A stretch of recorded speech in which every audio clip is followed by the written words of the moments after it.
feels like months since I was here last. Unfortunately, ill health has been a stop to many things again, but hopefully on the upward turn.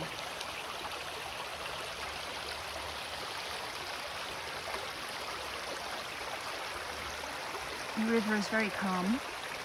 We haven't had much rain lately.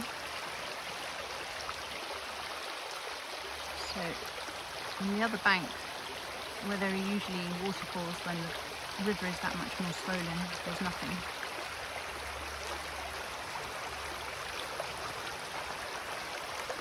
It's just lovely to be back.